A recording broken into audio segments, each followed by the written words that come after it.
Ayan, ayoko na sana mag-react dito kasi ayoko talaga ng politics. Pero magre-react na rin, sabi nga ni Jose.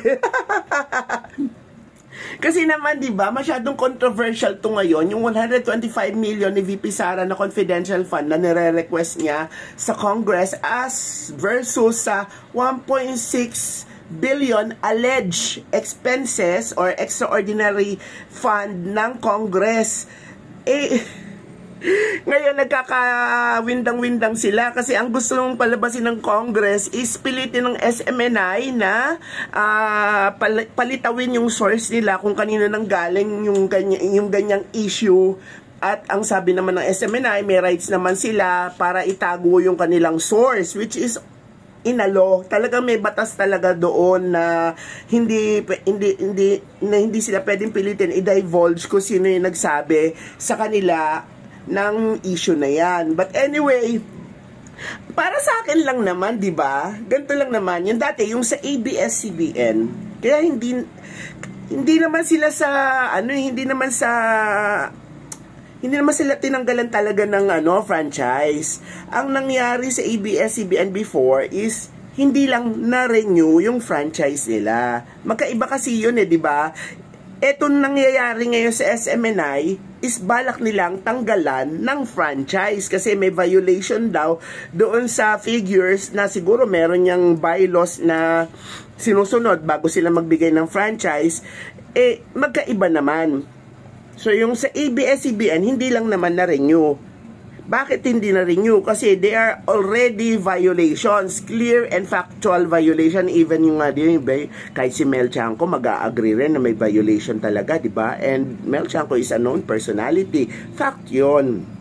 Tapos there are other violation, nagkademandahan na nga, may mga court hearings na about dun sa mga employees na may mga grievances about ABS-CBN. Ito naman ngayong sa SMNI, ang balak silang tanggalan ng Kongreso ng kanilang franchise kasi meron daw violation sa rules sa pagbibigay ng franchise. Well, ay nako, ang gulo-gulo na ng Congress ngayon sa dinami-dami ng problema ng Pilipinas, di ba? Ang taas ng presyo, yung mga nangyayari sa abroad, yung nangyayari sa atin locally, yung mga lindol, yung mga delubyo, pero ang pinag-uusapan pa rin nila is kung paano palilitawin yung source ng 1.6 na hindi naman nila pwedeng ipilit kasi nga nasa batas na hindi nila mapipilit ang isang media outlet na magbigay talaga ng source nila kung sino talaga yon. Para sa akin lang, di ba? Bakit na lang hindi nila gawin ganito? Kasi gusto rin lang naman nilang tanggalan ng permit to parang franchising yung SMNI. Bakit hindi nilang ganito? Kasi mahirapan sila dyan actually. Kasi parang feeling ko lang mahihirapan sila dyan. Kasi although Congress nga sila talaga nagbibigay ng legislative franchise, naibigay na yung franchise at nagagamit na. So siguro ang hirap-hirap nila patunayan na may batas na hindi natupad itong SMNI. Bakit hindi muna nila patunayan na tama sila at mali ang SMNI? Paano? Di bigay muna nila yung kumbaga, ganito yan na. Opinion lang ng lola. Halimbawa, may kaibigan ako. Sinumbong ako sa nanay ko. Ang sabi ng kaibigan ko, oy, yan anak mo, gumastos yan ng 500 kanina. Kitang-kita ko, gumastos yan ng 500. Diba, ano ang dapat kong gawin? Para mapatunayan na hindi ako gumastos ng 500. Di sasabi ko, ay, naku maniwala ka dyan. Hindi 500 ang ginastos ko. 200 lang. Ito ang mga resibo, bilangin mo pa.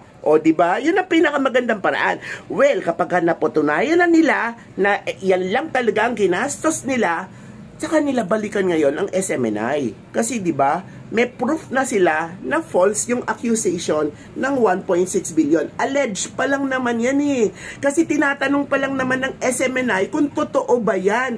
Di patunayan muna nila na hindi totoo yan bago sila magmarikulyo. Kaya yun ang sinasabi ko na baka mahirapan sila. Although, alam nyo naman dito sa Philippine government, maraming butas, di ba? Maraming something na pwedeng gawin. Talagang tatanggalan talaga ng franchise yan. kung talagang pinag-iinitan talaga nila yan. Ang problema dyan is it legal?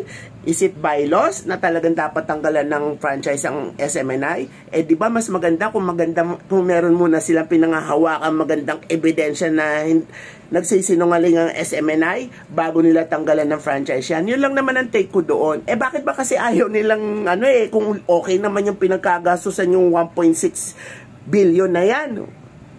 Di ba parang, share sila o isang tao lang. Hindi ko rin naintindihan Pero ang pagkakaunawa ko dun sa mga balibalita, parang yung speaker lang daw ang gumastos niyan as a travel expense. Parang yun ang lumalabas na issue.